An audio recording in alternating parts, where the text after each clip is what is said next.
Welcome back to Strategic Alternatives, the RBC Capital Markets podcast. Today we're on location at RBC's Global Financial Institutions Conference here in New York, and we're joined by Gary Bhojwani, CEO of CNO Financial Group, whose vision and strategic leadership have strengthened the company's position in the financial services industry while championing growth and innovation. Gary, thanks for taking time out to join us. Thanks for having us. We really appreciate being here. So I want to begin by maybe having you kind of walk through and give us a little bit of your company story for our listeners. Can you talk about kind of your mission, what's driving sort of your purpose, and how all that influences the work that you do for your clients? Sure. Our mission is to secure the future of middle-income America. We do that by providing health insurance, retirement products, life insurance, basically financial services for middle-income America. And at first blush, that may sound like something that's really common, but it's actually not. We're one of very few companies that focus specifically on American households that have a net worth generally between $100,000 and $200,000 or less. So these are folks that really need help preparing for retirement, and that focus on middle-income America is really the first thing that makes us very different from most other players in the financial services.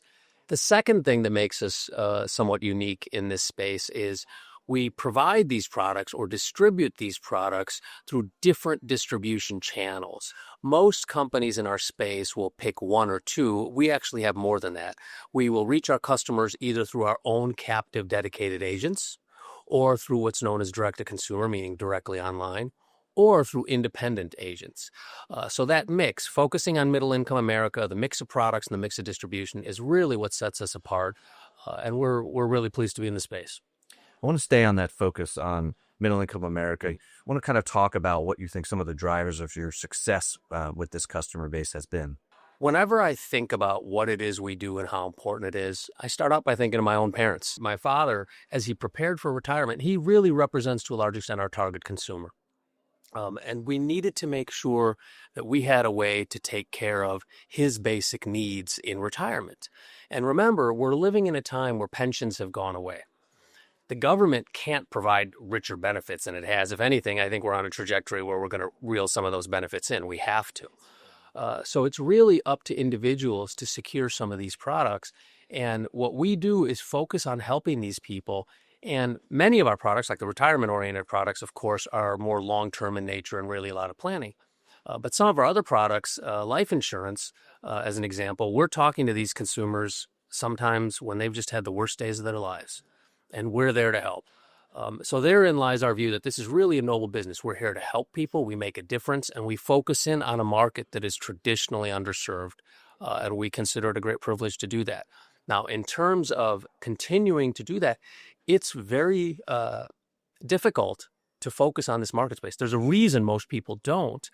The economics are frankly a lot tougher. It's only because we've been doing it for so long and we have so much scale that we're able to do this in a cost-effective way. You guys have a lot of sales momentum right now, and we want to kind of get a sense from you and a vision for what the next 3 to 5 years and what the opportunities really look like.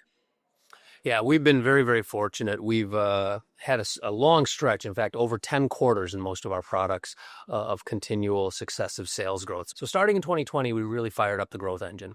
And unlike everybody else in the world, we were impacted by COVID.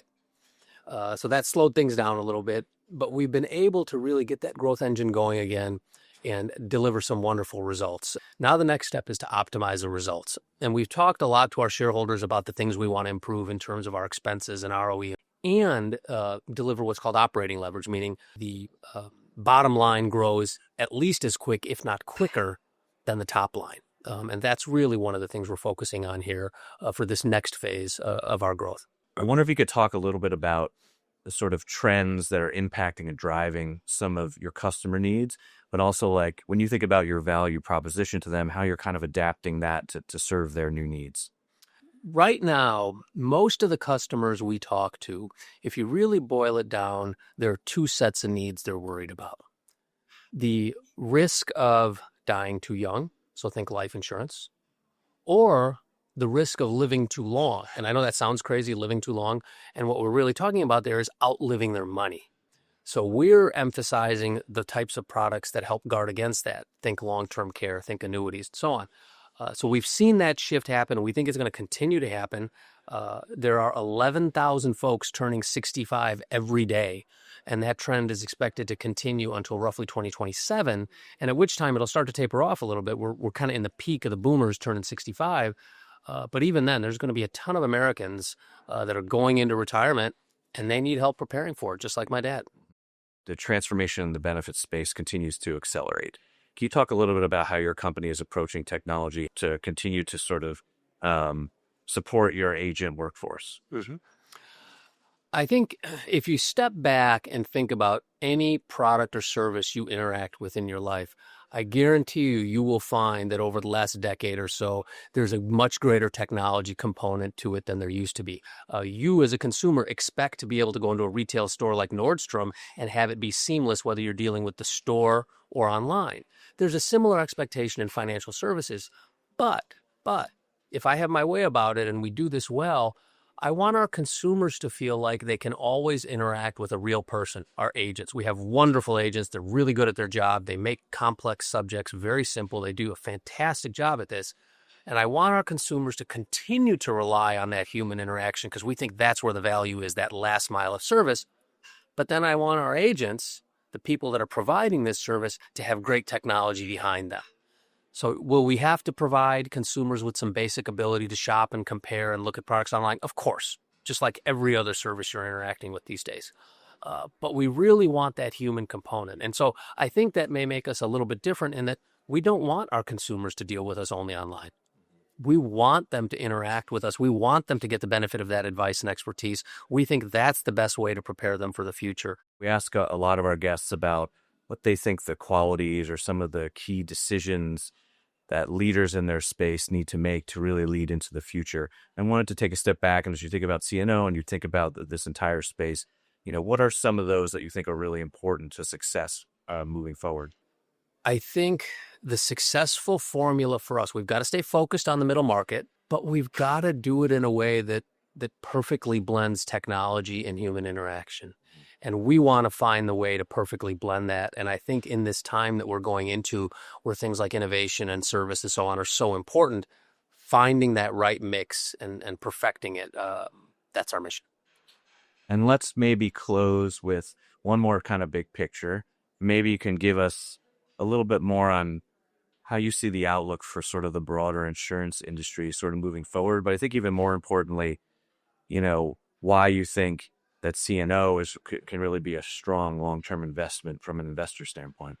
Setting the company aside for a moment, if you just take a look at the macroeconomic environment, 11,000 folks turning 65 every day. So huge number of people coming through this pipeline. They're living longer. It costs more for that longer lifestyle. I mean, the healthcare costs and so on are going up, and there are fewer alternatives that provide these products through retirement and so on. So when you look at the external environment, you look at the formula that we're bringing in terms of technology and human interaction, and then you look at this just focus on the middle market, I think it's a really good combination that makes us a great company to invest in as well as to do business with.